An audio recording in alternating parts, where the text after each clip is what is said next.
Penambahan kasus COVID-19 di Indonesia terus terjadi akibat adanya sebaran dari beberapa varian atau kumpulan mutasi virus corona. Ancaman baru mutasi virus corona yang disebut lebih menular. Sudah ada 2 mutasi dari India masuk dan 1 mutasi Jumlah dari kematian di India terus bertambah. Dengan kata lain, 1 kematian terjadi setiap 4 menit.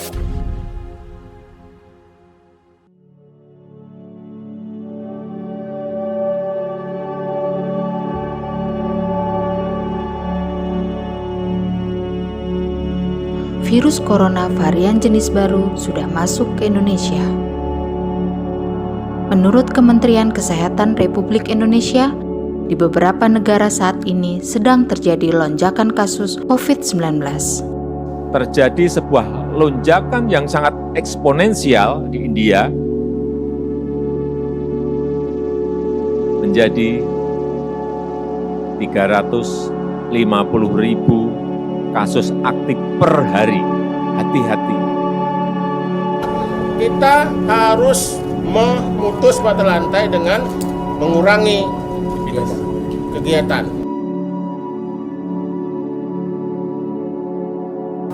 Berdasarkan data dari Dinas Kesehatan, peningkatan jumlah kasus pasien COVID-19 di wilayah Kabupaten Kutai Kartanegara seakan tidak menunjukkan kecenderungan menurun. Dan jika kita lihat grafik yang ada, arahnya cenderung terjadi peningkatan yang cukup signifikan.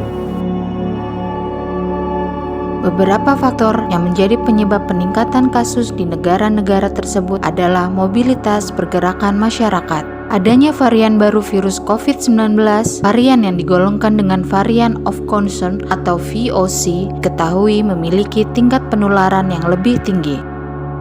Sekitar 36-75% dibandingkan dengan jenis virus yang beredar sebelumnya. WHO mencatat berbagai peningkatan kasus sampai 49% yang bersirkulasi di Asia Tenggara.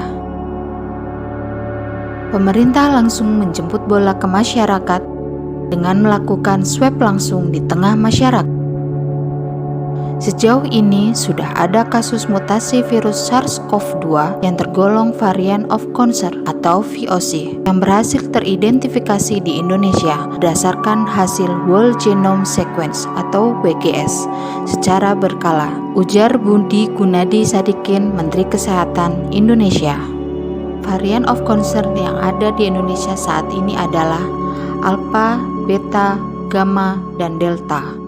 Alpha B117 varian ini dikenal dengan beberapa nama. Di luar Inggris kadang-kadang disebut sebagai varian UK atau varian British atau varian bahasa Inggris. Beta B1351, varian beta pertama kali terdeteksi di Afrika Selatan pada awal Oktober 2020. Varian beta lebih mudah menginfeksi orang-orang berusia muda.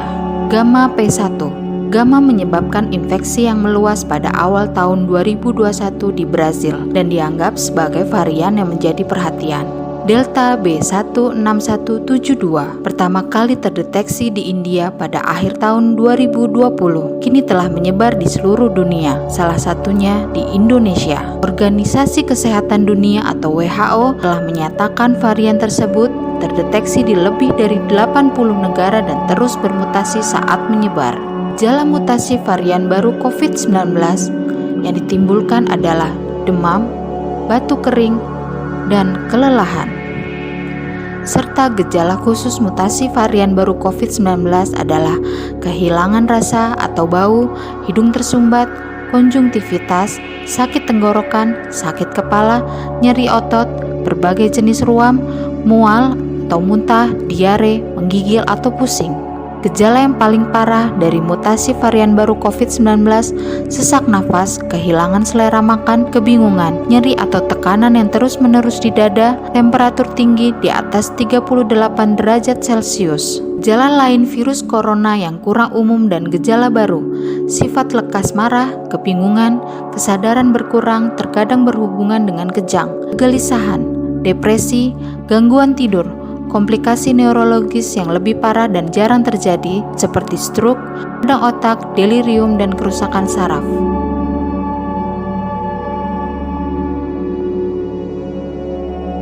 Untuk mencegah penularan lebih meluas, pemerintah mengimbau kepada masyarakat untuk mengurangi mobilitas.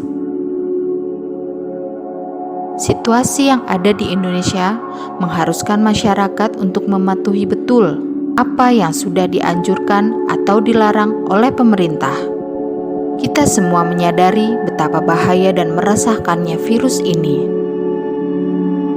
Hanya diri kita sendiri yang bisa menyadarkan untuk tetap waspada dan senantiasa menjaga kesehatan. Mengikuti anjuran pemerintah dengan gerakan 5M, memakai masker 2 lapis, mencuci tangan dengan air mengalir, menjaga jarak, menjauhi kerumunan, dan membatasi mobilisasi dan interaksi.